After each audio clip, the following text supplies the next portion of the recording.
Welcome, everyone. Thank you for joining us for the webcast, How OKRs Can Be Coupled with Performance, sponsored by BetterWorks. This webcast has been pre-approved for HRCI credit. Please be sure to attend the complete webcast in order to receive your credit. You will receive an email from hr.com within 2 business days. It will include the certification credit information. You can also log into your hr.com account and view the credits that you have received. If you have any questions during the webcast, click on Q&A in your webinar controls and type them in. And now it's my pleasure to turn it over to our presenter, Caitlin Collins. Thank you so very much. And hello, everyone. I'm just going to make a side comment. Honestly, that was the nicest radio voice I think I've ever heard. So thank you very much for the introduction. And thank you everyone who's joining the session and interested in what I have to share today. Welcome for the next hour that we'll be spending together. I'm really excited to be sharing this topic with you all. My session today, as mentioned, is focused on how OKRs can be coupled with performance. My name is Caitlin Collins. I'm an organizational psychologist and a principal implementation consultant at BetterWorks. My career has been focused on building performance enablement programs for global organizations.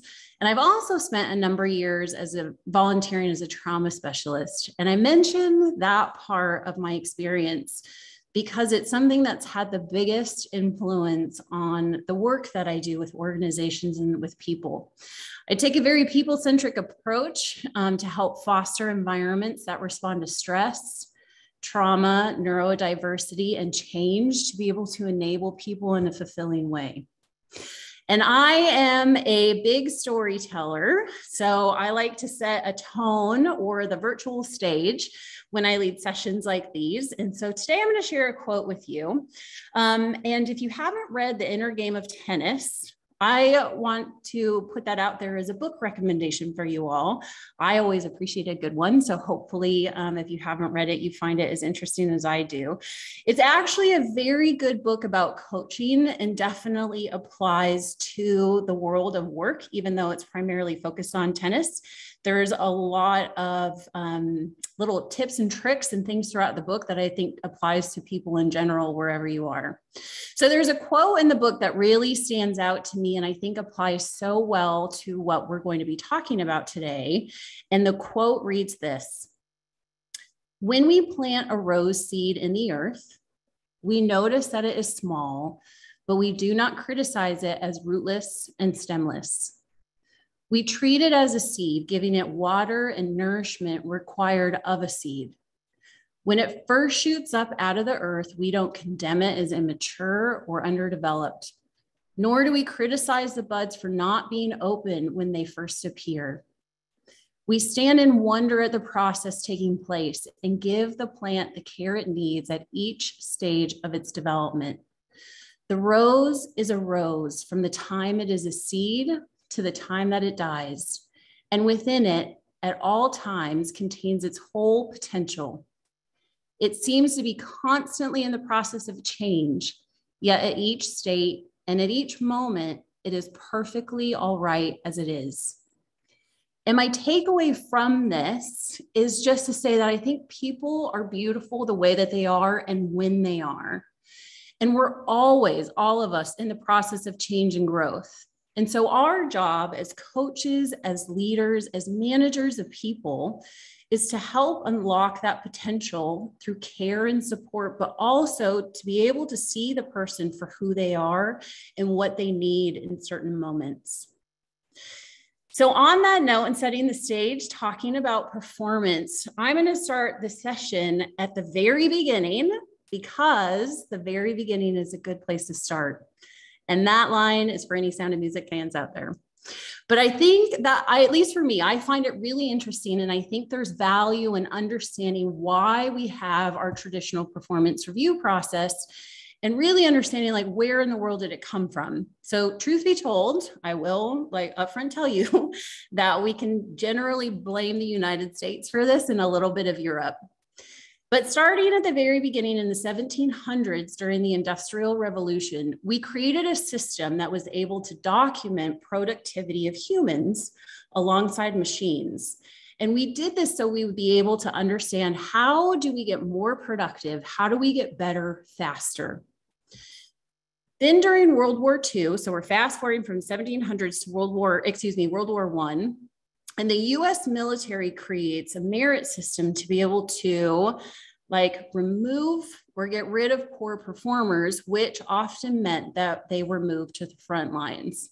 And whenever I explain that one's always a gut check for me. Moving forward to World War II, in an effort to be all that it could be, the Army starts to create a forced ranking system to be able to identify soldiers who had the potential to become officers. Staying in the 1940s, organizations take that approach and start to use that system to be able to document performance, to be able to allocate rewards to employees. So on that note, I say, okay, so here we're starting to really reinforce positive behavior when we're looking at performance. Moving forward to the 1960s, GE comes in and says, well, this is an opportunity for us to be able to use the system as a development tool. So let's grow our people so that we lower turnover, which will save us money, and we can keep our employees longer. At this time is at the end of the Eisenhower era, when employees were company people, or what we called company men during that time period. And employees stayed with their organizations really for the lifetime of their career. But we move forward into the next decade and inflation starts to rise, and organizations need to find a way to be able to save money. So they start to award merit pay much more objectively because they couldn't afford to give everyone bonus and salary increases. And the focus is starting to be really placed on that performance rating score, or more specifically, the highest ranked performance rating score. In the 1980s, GE takes another stab at their process and says, well, actually, let's hone in, let's take it one step further and award only our top performers. We're going to keep people that are identified as middle or mid performers, and we're going to get rid of all of our bottom performers.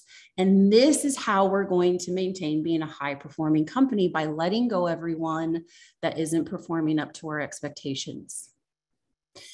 Then we move to the turn of the century, which is funny to say, but it's true. It's only like a few decades ago, but we moved into the turn of the century in the 2000s, and organizations start to become flatter. And to me, the way I look at organizations sometimes is with a lot of personality, but oftentimes like teenagers. And teenagers love to follow a trend, whether they acknowledge it or not. And when an organization stands up and says, we are successful because we have gone flat, then other organizations start to go flat. And this means, however, for larger organizations that are really restructuring their hierarchy, that the number of direct reports that they have for managers starts to increase, which means that it becomes a lot more time intensive and more difficult for managers to dedicate development and coaching for their direct reports. And it becomes much harder and laborious to complete performance reviews. But then in the 2010s, we have the way of Agile. Now, Agile has been around as a methodology, as a technical way of working much longer than this, but the concept starts to become adopted more like across an organization versus it just being used for technical productivity. And that starts to shift how organizations look at their targets. And the pot then really starts to boil, and people are just exasperated, and they're just saying, oh my gosh, when is this process going to change or going to end? But basically, so what we're talking about during this whole timeline and what we've learned since the 1700s is that truly we've all just been trying to figure it out. I think we've always recognized that in order for an organization to perform well, to be able to outperform its competition, its people must perform well, and its people must also outperform the competition. The problem has been that we've been staring at the outcomes and not putting enough effort or enough attention on the fundamentals for how we achieve those outcomes. It's like if I were, let's say, an orchestra leader, and I wanted to hire you to play the piano to be a part of the symphony. And I hand you a sheet of music and I say, okay, we've got a symphony coming up. I need you to master this. And maybe you tell me in response, say, I'm so excited. No problem. I've studied piano before in school. I've, in fact, had another piano teacher. I know I got this. I know I can do it. I will be great. And I think to myself, awesome. We've got that filled. I'm going to move forward and what I have to do to be able to conduct my orchestra. But as I'm listening to you play, I notice that you're not quite hitting the mark. You're not on tempo, or maybe sometimes you're missing some notes. What I would not do is continue to assess you as an adequate piano player, an adequate performer, and expect you to be able to improve on your own. I think that is part of a definition of insanity, and making assumptions where people just might not be seeing their own blind spots, I think is a wrong way to approach something. In order to help you improve, what I need to do instead is to focus, instead of focusing on the outcomes of what I'm hearing you play, I need to focus and help coach you on how you are playing the music. Because maybe there are blind spots and things that you're just not able to see. And there's tips and tricks I've learned as an orchestra leader that might help you along your way. So what's happening now is that organizations can evaluate performance of their employees in a lot of different ways. And I'm willing to bet, based on like where you sit and somebody else on this call, for how your two organizations evaluate performance are very different. Every organization I work with, they have their own nuances, their own cultural implications about how they structure those formulas and really are trying to drive those results. But as we have evolved over time, over centuries, to be able to, decades, hasn't been hundreds of years, but as we have evolved to understand how the power of coaches and leaders can really advance performance for employees versus looking at bosses or like strict supervision, many of us, many organizations have continued to hold on to our annual review process. And we know we don't love it. We know our people don't love it. And I think we can all be honest with each other in this little setting with how many people are here, that maybe we don't quite understand what it really drives or what it really does. And I see that actually happen quite a lot as organizations are not able to answer that question. What does it really do? How does it benefit us?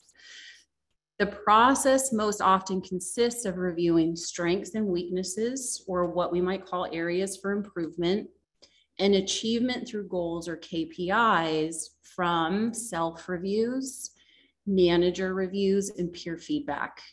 And if we're an organization that we use like throw in a list of competencies to those reviews, it becomes a process that costs each individual hours of time, which has been reported for sizable organizations to be a process and something that costs them millions of dollars with little to no positive influence on actual performance and development improvement.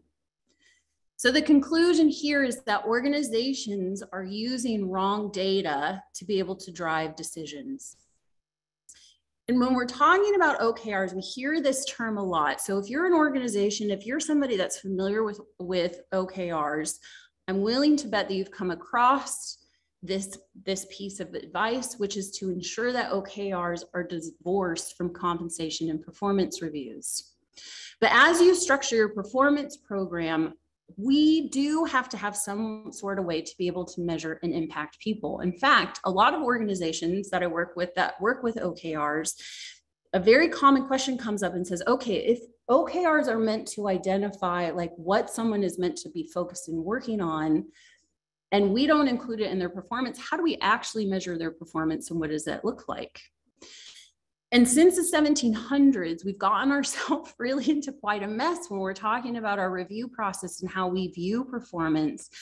But now we have laws. There are countries with stricter laws, even outside of the US, if that's where you're based. And so it, for many of us, is something that we can't avoid anymore. But when we talk about ratings and performance, what we need to look at is really understanding the impact that someone makes versus how we would assess them in meeting expectations. And so many organizations ask, like, how do we do this? How do we tie OKRs to performance ratings and compensation decisions without losing the essence of what OKRs should be? And if you happen to be an organization that's trying or that's used to really tying KPIs or goal achievement as a direct data point to performance or compensation, the challenge of understanding how to do that differently and incorporate not only OKRs, but aspirational OKRs where people are geared towards maybe achieving less than 100%, and we call that success. That becomes a much greater challenge than those of you who might be starting fresh down this process. Linking OKR achievement directly to performance or compensation has a lot of damaging consequences, which is why you would have heard out in the world and everyone says not to do this. And some of those consequences include people setting easy OKRs or sandbagging themselves because they want to have confidence and know that they can achieve it. This leads to lack of innovation and less valuable work across the whole of the organization. People also start to set less collaborative OKRs because they want to be able to control their own outcomes. If I have OKRs that other people are aligned to or contributing to, and the achievement of mine is dependent upon other people getting their work done, if I need to protect how my performance is rated and my compensation is awarded, I'm going to probably avoid doing that as much as possible. The next one is that employees start to view OKRs as a task to complete versus something that can have value for them, and we're losing motivation and engagement and actually having anything of meaning within the organization. And so I admit there is a lot of confusion. There's a lot of questions out there about how OKRs can fit into compensation and performance reviews. And a lot of this confusion comes from OKR literature that states that it should be divorced from compensation, completely separated from your performance process, or completely uncoupled from bonus calculations. And we want employees to be able to embrace the OKR process because we don't want to limit their potential. We want the organization to move beyond its own potential and expectations. And we want to be able to support the ambitious drive for growth and development across the board.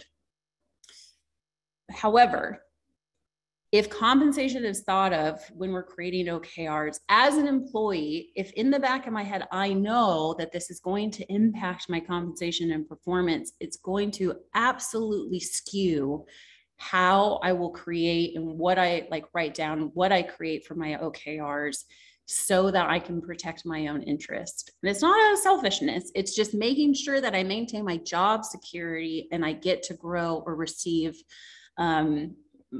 compensation increases as I want to, because those are important. So before we get to the solution of this, there's first a few things that I want to talk through that will impact this process that I think is important for us to level set. And the first one is probably not new to anyone, but the first one is we are all biased. I know it's very true. It's alarming for those of us that might say, there's no way, I've worked really hard not to be. We are. We just have to acknowledge that we are so we can better work around it. And this is just because this is how our brains work.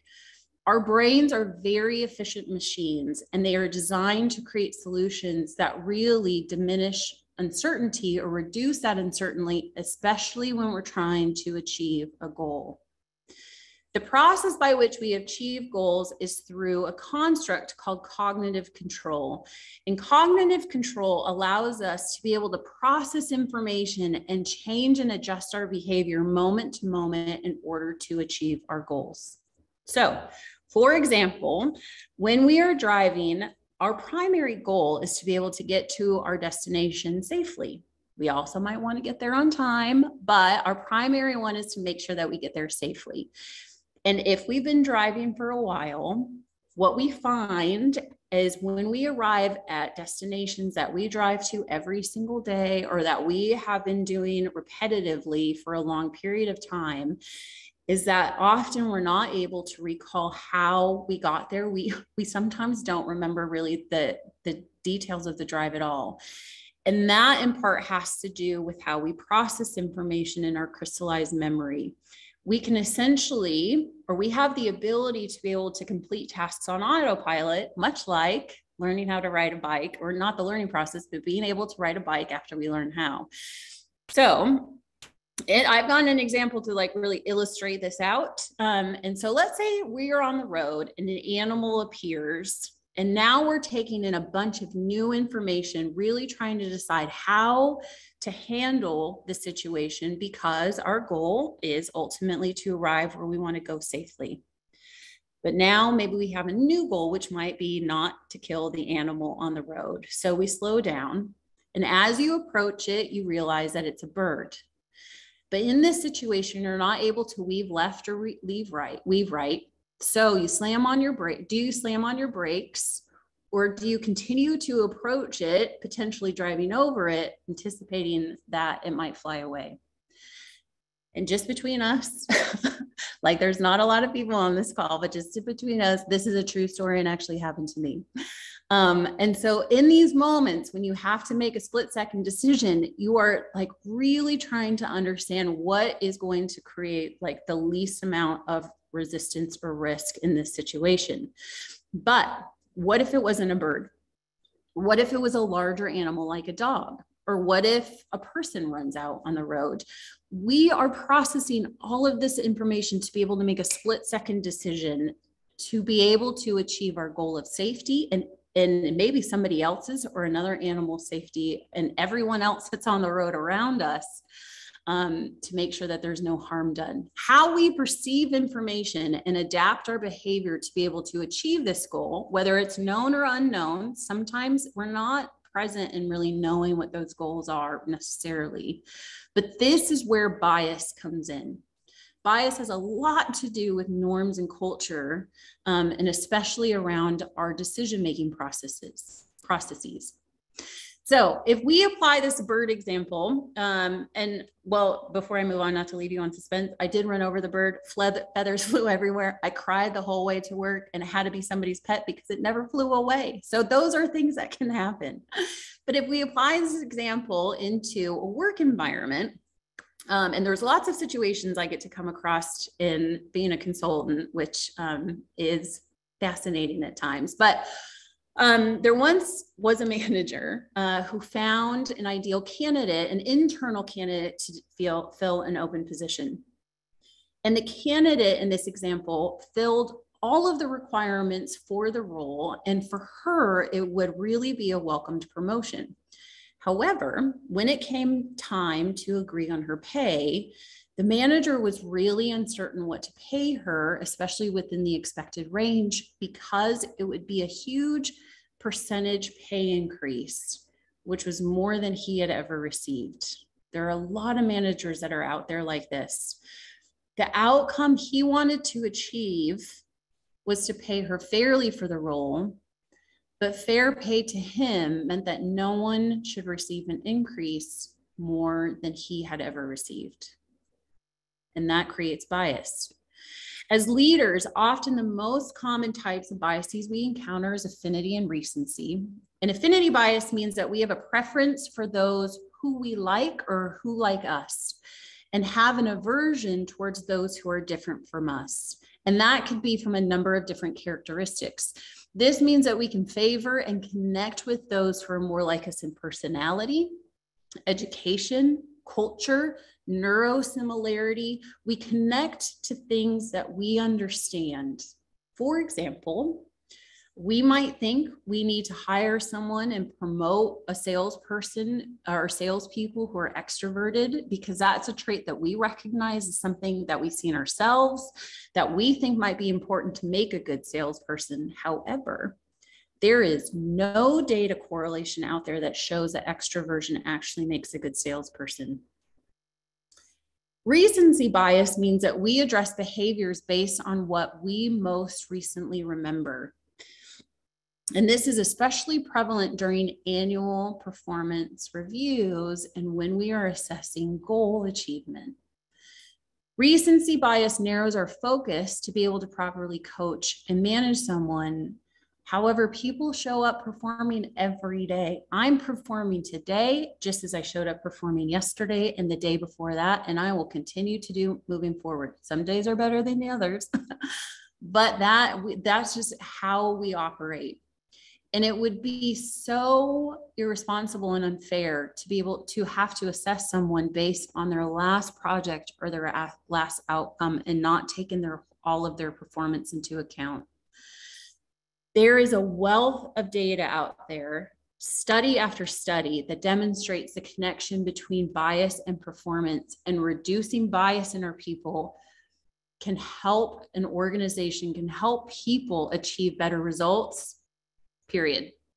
There are strong correlations, and the findings of it are actually quite reinforcing of how we might need to drive our performance process and how we look at OKRs and goals differently.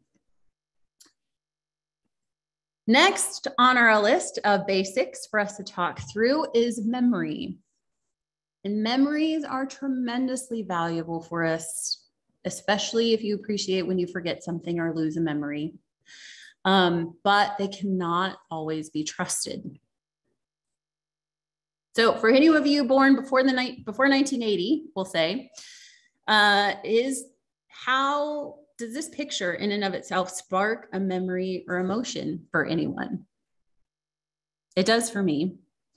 I hope that doesn't give away my age, but you know what? We're being honest here with each other in this session. In 1986, the Space Shuttle Challenger exploded after liftoff.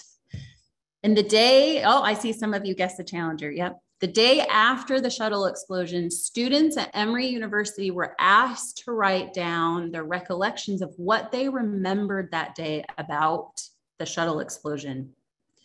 Then nearly 3 years later, they were asked to come back and do the exact same thing. And each one of those individuals was so sure of themselves and their ability to recall events and things that happened that day exactly as they had remembered it 3 years earlier.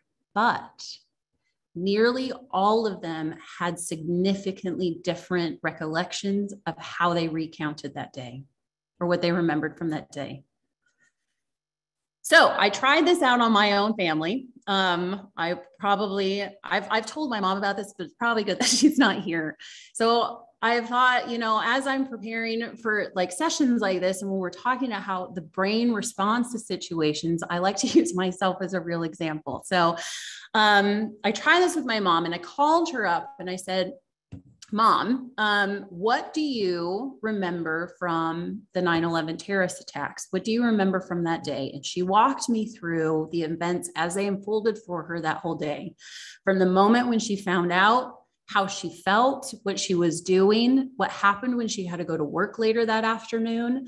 And so during that time, it was my mom's living in California on Pacific Standard Time. So everything was happening really early over on the West Coast. But as my mom's walking through and sharing with me those memories, and she's very colorfully explaining every detail that happened, what she didn't include was something very obvious to me. So I asked her, I said, Mom, do you recall me being a part of your day? She thought about it for a moment and she's like, no, Katie, you were grown by then. You were on your own. You were living somewhere. I don't remember where, but you weren't at home. I don't even think I spoke to you at all that day, which would be weird for a mom not to talk to their kids when something like this happens. And so I had, shared with her my memory from that day. And for me, I was visiting my parents that week and I was staying over at their home. And my mom was the one that woke me up to turn on the news. And we experienced the events that unfolded that morning together before she had to leave for work. This type of memory is called a flashbulb memory. And it's when stress and emotion sharpen our memory function and they remain so vivid, so colorful, it's almost as if we're able to relive the moments. But flashbulb memories are not particularly accurate, and they do create a strong conviction on how we feel about the accuracy of them. On the other end of the memory spectrum, there is oops, my slide's not advancing. There's a myriad of things that we do and participate in every day that we just simply don't remember. What are the details of your last conversation with your direct reports? Who were the people that emailed you 2 weeks ago? What did you have for dinner 3 weeks ago or 4 weeks ago? What were the struggles and successes that your direct report had during a project they were involved in 9 months ago? Our brains are efficient machines, and they are designed to forget things that aren't identified as important or that we need to hold on to. However, if we try, we're often able to put like traces of those memories together to try and put pieces of a puzzle together. And we know that a lot of that can be triggered by smells and sounds or songs and different things that help us trigger our own memories. But it's difficult for us to recall the details. So we might remember that our direct report did well in that project, or they struggled through that project earlier in the year because of associated events. You might be able to recall, gosh, I know I had a serious conversation with them afterwards, which means it must not have been good. Or you may recall that 4 weeks ago you had pizza for dinner, or we're just like a few weeks ago were the holidays, and maybe you remember what you made or what you had for Christmas dinner or over New Year's. But do you remember what you wore when you had dinner that evening, or any of the details supporting why your direct report struggled or why they did well? So this is what it comes back to. Our memories can't be trusted. And when we wait to provide feedback, when all we're looking is at the final achievement percentage of goals, when we wait to even provide like coaching, what we're doing is reacting off of an emotion of a memory and not the full picture. But it's the details, right? The devil's in the details. It's the details, those fundamentals that really need to be reinforced and should be focused on, or at least celebrated. When we're talking about OKR achievement, when we're talking about like coaching and feedback and other elements of performance, how we show up for work, we need to focus on those fundamentals, which are the behaviors, skills, knowledge that we have, and not the end results or the outcomes necessarily, because if we don't, we lose track on how to get great outcomes. So, do annual performance reviews work? Are frequent or unstructured conversations valuable? Is semi or like once a year feedback, is it effective for anyone? The answer to these questions are no. Is just measuring someone based on their percentage of OKR or goal achievement actually representative of what like the impact they've made on an organization? And the answer is no.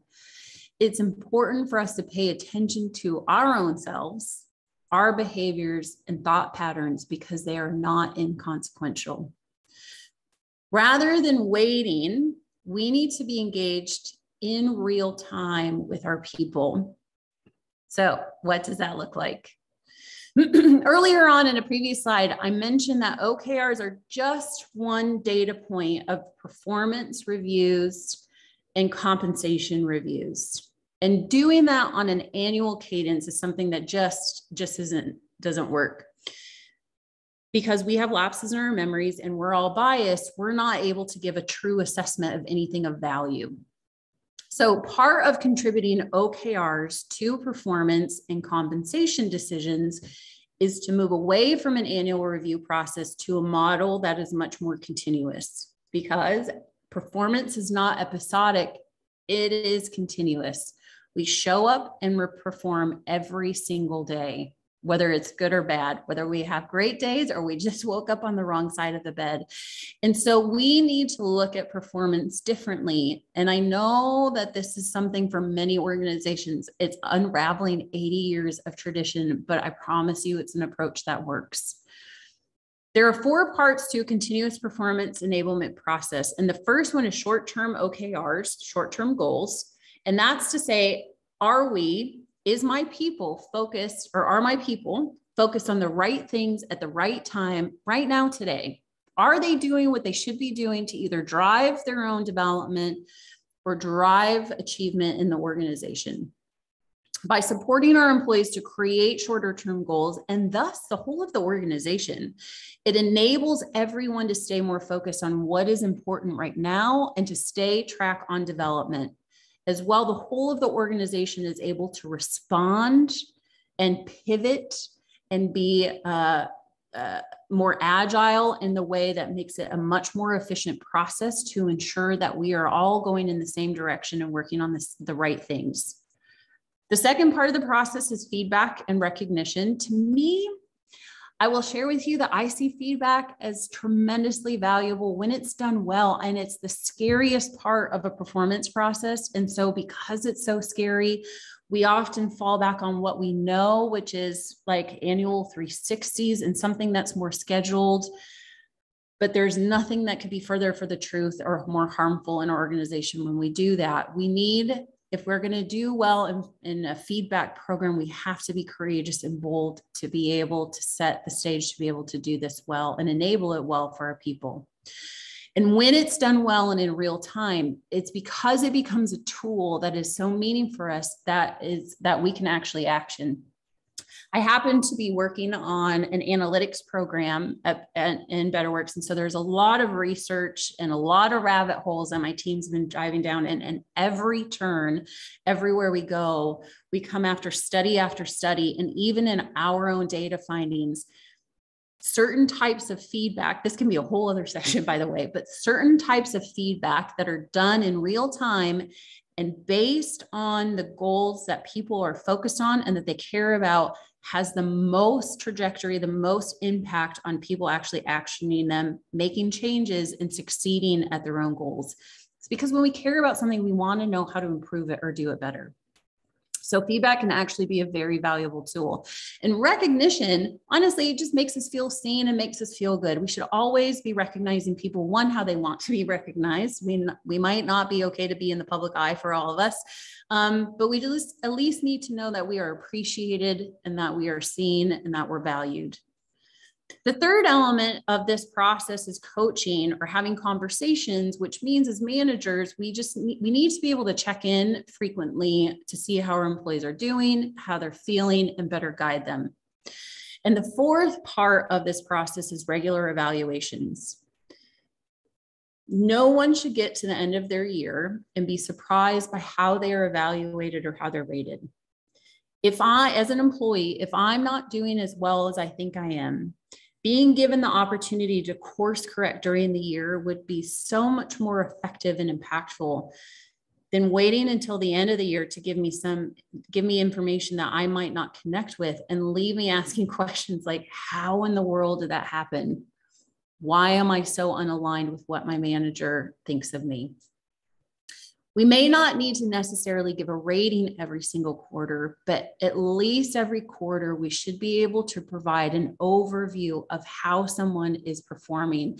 And that includes being specific about where they're doing well and where they need guidance for improvement. Performance needs to move from being event-driven to being a strategic process. And in that case, it's something that can offer idea meritocracy, openness, effective coaching, and transparency, not only in relationships between people, but for the whole of the organization.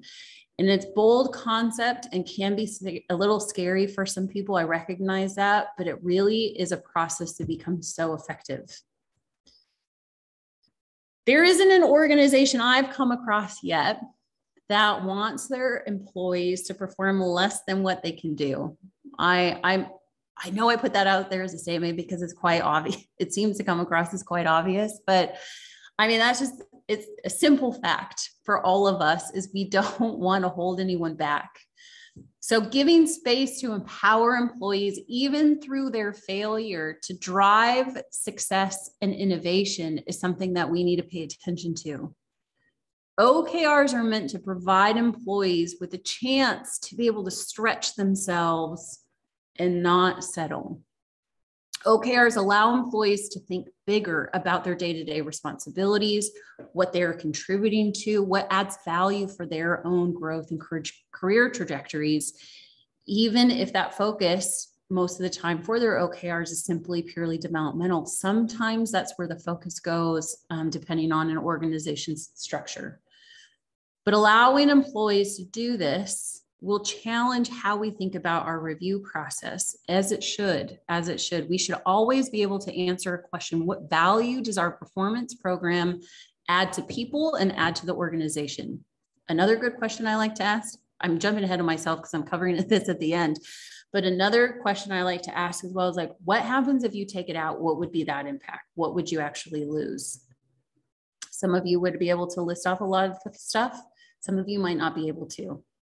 But as an employee, if I know a part of creating OKRs is that every mistake I make, every misstep that happens, if that impacts my safety and my security of my job and my overall performance, or my growth and my job security, why would I push myself if I would be vulnerable enough to share that failure when I can settle and make sure that I am masking or putting out a level of achievement that's acceptable or meeting expectations?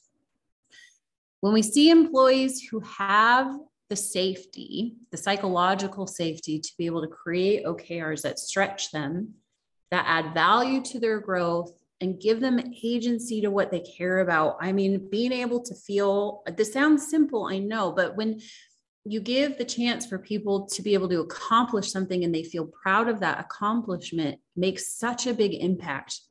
And we want to be able to give that focus and achievement for people to create their OKRs. But what we see in focus and achievement of OKRs, I was digressing off my quote, but what we see is that the achievement rises across an organization from 50% to 80%. This belief that OKR achievement, which should be the priority of our teams and people as they work to execute on company strategy, or OKR program should account for how your OKRs are being achieved. But it is not a useful data point when we're talking about an individual's performance review or compensation review. And so to really avoid the problems that I've highlighted and to encourage people to be able to stretch themselves and to have a successful OKR program that influences or impacts the organization positively, to be able to create an environment that enables collaboration, OKR completion, OKR achievement needs to be decoupled from compensation and performance formulas. But there's a different approach that we want to take to that instead. So instead of looking at the achievement or the completion rates of our OKRs, we need to link how we approach our OKRs, the impact of our OKRs. We need to recognize that, when we acknowledge or when we recognize that directly linking OKR completion to performance and compensation calculations is really the problem that we're struggling with. We need to change our formulas and our evaluations, or how we really assess this information, to still account for OKRs by indirectly linking them. And so an easy way to do this is to factor an OKRs into a manager's subjective evaluation by measuring how an employee approached their OKRs and what that impact has been. This means that the evaluation drives the right behaviors or the fundamentals of stretching versus the outcomes of achievement. So in order for progress and innovation to occur, people need autonomy, they need trust, they need freedom to fail, that psychological safety to be able to get it wrong before you get it right. And when evaluating someone on their approach, it reinforces the behaviors that we're trying to drive so that our OKR program can be successful across the board for the organization. And I just want to repeat this again. I said it just a minute ago, because I think that this is, it's a new concept for some people to kind of tie together. We're not ignoring completion. Your OKR program should already automatically account for that, for how your program is structured and the guidelines that you have set forward and how you're reinforcing that. But when it comes to the evaluation of employees and really identifying their performance, we have to look at impact and approach for things, which is the fundamentals of those behaviors. We need to evaluate how employees really challenge themselves. So in a traditional performance review, your performance review survey, your questionnaire, your evaluation, some of the questions that you might be asking to your manager is to rate a direct report according to how well they achieve their goals. And so some of the questions that are commonly used is, did this person complete their goals? Yes or no? Did this person complete their OKRs? Yes or no? What percentage overall for all goals or OKRs identified did this person achieve on their goals or OKRs? Or it could be a variation of weighted OKRs and corresponding progress and achievement. In a continuous performance enablement process where we're moving away from relying on our memory and our biases, and we're in a flow of consistent feedback and coaching, and we can talk about the timing of this in another session as well. So I just want to reinforce that this should be a lightweight, easy process. But at every quarter, a manager and employee should be required to provide an overview on how that employee is performing. What have they achieved? What should they focus on to improve impact, and how challenging their OKRs were? Were they easily achieved, challenging, or overwhelming? The aim here, the ambition of this is being that OKRs should in totality, so in combination of all of them, not be easily achieved or overwhelming, but should sit right in the middle where it's challenging enough that the employee did not accomplish all of them in totality at 100%. Discussing this every quarter creates a culture of expectation and accountability. And as an employee, if my safety of my job and security of my growth is dependent upon how I approach something versus my overall achievement, I'm going to feel safe to get it wrong before I get it right. And that in and of itself is going to improve my achievement. So instead of the questions that we asked, well, I advanced my slide a little too fast, but instead of asking those questions, instead, what we want to focus on, our effort on, is impact. And so we would instead ask, how much did this person challenge themselves with their OKRs on a scale of 1 to 3? On a scale of 1 to 3, how impactful were this person's OKRs? The evaluation of an OKR approach is intended to be, again, just one data point among quite a few others. I'm sure there's some other concepts where you might also include like cultural values or certain elements of some KPIs, whatever the case is, there's going to be other data points that pull into your performance and compensation formulas. But what we want to do is start to build a model where our OKRs are very much a part of that performance conversation in the way that reinforces behaviors and de-incentivizes negative behaviors, like cutting ourselves short or sandbagging ourselves. So I'm going to break open for questions in just a moment. But before we do, I just want to leave with some thoughts and some takeaway questions or ideas to have. And so I've said kind of some of these questions already. So I've jumped the gun on some of them. But as you start to think about it, if you're looking at or even interested in entertaining, really maybe changing or adjusting your performance models and those calculations on how some of that is derived, your performance scale could be one of them. That's an opportunity for adjustment, but it might be worth just asking, what happens if we didn't do this anymore? What's going to be that downfall impact? What do we want the organization and people to be able to get out of this, and do what it actually is, what we have really reinforcing that? If you tell me yes, then that's amazing. But a lot of organizations that I come across really struggle with this, and it just could be that I come across them because they're looking for help. So I recognize my own biases in that percentage. So what value does our performance program have today? I think is a really valuable question to be honest about and dig into. How do you see OKRs impacting your performance and compensation decisions? Is it worth adjusting your performance rating scale? Is it worth adjusting how you are accounting that data point in your formula or in your calculations or any kind of subjective assessment? And then the last one would be like, what are any primary roadblocks you would face if you were to implement a new structure? What would be the downline impacts as far as doing something different and what needs to be accounted for? But the ultimate goal on what you should really kind of focus on, however this is nuanced for you, however it's set up, I guarantee every organization is different. But you want to make sure that the focus always comes down to the behaviors, the knowledge, the skill, those fundamentals that enable you to drive the outcomes that you're looking for. And that leaves us with, I think less than 10 minutes to be able to go. So I saw some questions and stuff pop up in the chat. I have one of my coworkers here with me to help field some of those for things that I've missed. But I will go ahead and go through the Q&A and I'll look through the chat for any questions that you have. But please, if there's something you want me to get to before we go, feel free to copy and paste it before we go. So the first open question that I see is there a white paper that documents these ideas? I can write one. There is a lot of research. There is white papers and information. I think some of it might be disparate, but I think I might have missed Jeffrey when you asked that question, if there was an area specific to what you're looking for instead of the whole of the presentation. So if you have a response or anything outside of that you want to get to more specifically, just let me know.